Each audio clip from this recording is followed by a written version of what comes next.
Hi, I'm Scarlett, and if you're new here, welcome to my channel. I post weekly videos about things like tarot, paganism, and magic. And today we will be talking about intuition. So we are all born with intuitive abilities.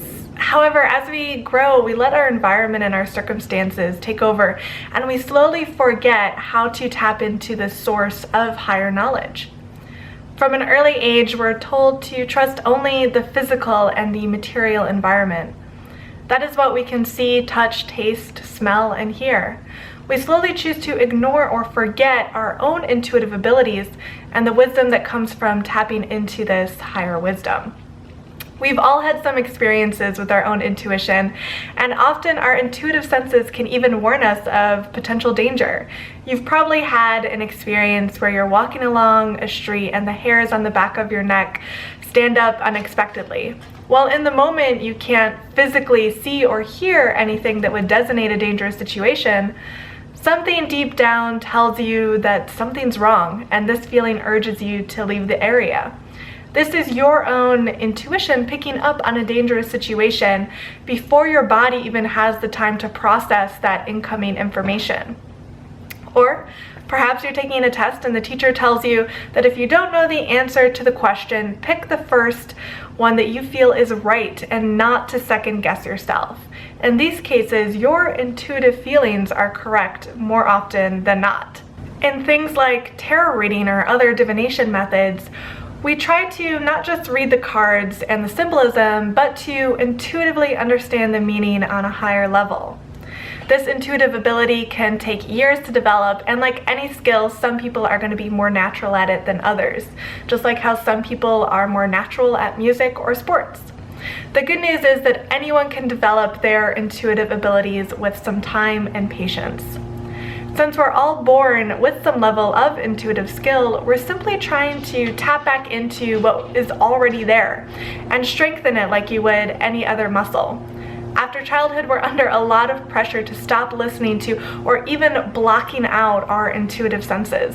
This pressure could come from our own fears, our family, our religious background, or simply the societal pressure to remove such notions in order to fit into a more consumerist identity. There's a reason I think that children are the ones that are more prone to things like seeing ghosts or interacting with spirits. And I think this is because children have not yet closed off their abilities to sense such presences with their own intuition. These can, of course, for the children be very frightening experiences, so many children who do experience such things will start to ignore or even shut out their intuitive knowledge from an early age. And as we age and become adults, we are under even more pressure to ignore such feelings as they do go against societal norms. One of the best ways to develop your intuition is through a daily meditation practice. With meditation, you learn to quiet your mind chatter so that you can pick up on the more subtle energies around you and hear the higher wisdom that exists within. This can improve your life in many different ways. For example, when problems or challenges arise in your day-to-day life, any action that's taken from that intuitive wisdom will have much more rewarding results because that action is inspired by a higher power or the divine within yourself. And as I've slowly developed my own regular meditation practice, I've also become aware of the energetic differences, not just within myself, but within nature around me. And tapping into these energetic signatures of various plants, stones, or any other natural material can be very useful in other practices, such as even spell work. I mean, sure, you could simply read a list of instructions from a spell book and follow it verbatim, and sure, that might even work. But by incorporating mindfulness and your own intuition, you could make the spell even more effective. For example, by holding each of the ingredients in hand, you can intuitively tap into how that energy makes you feel and thus determine what kind of spell or ritual it would work best in. Maybe you feel particularly drawn to a certain plant and decide to use that instead of what was written originally in the spell book. And meditation, that's something that reminds us to trust this intuition, as it's almost always correct. Another great way to strengthen your own intuitive abilities is by creating a dream journal. And when it comes to the actual process of recording your dreams, it's definitely best to write first thing in the morning, as details tend to slip away within mere moments of waking up. With practice, you'll find yourself able to hold on to these images long enough to finish your daily entry. It also helps to keep your journal and pen right next to your bed so you can begin writing right away. And after you record as much as possible, I like to take a moment to think about what the general theme or idea would be for the dream, and then write it at the top of the entry as its title. And then when you look back at past entries, notice what symbols or events stand out or even reappear in later dreams. Take a moment to think about where these symbols might come from. Is it from your day-to-day life, a place you visited, an event, or something else entirely? You may even notice an occasional premonition. For example, you might see a fox in your dream and then a couple days later see the same fox when going out for a run. And this would be a very strong indication that your intuitive abilities are developing. And like with anything, it will take around a month of daily writing to make your dream journal a habit. Though if you keep up with the writing, it will become easier and you'll find yourself better able to interpret and understand your own subconscious and thus connect in a deeper way with your own intuition. The third thing you can do to grow your intuition is to develop a regular divination practice. There are many different divination methods, such as runes, reading tea leaves, I Ching, and even using a pendulum. I, however, am extremely partial to tarot. Along with reading and sharing information with you guys about paganism, I'm also a professional tarot reader and regularly do readings for people all across the globe.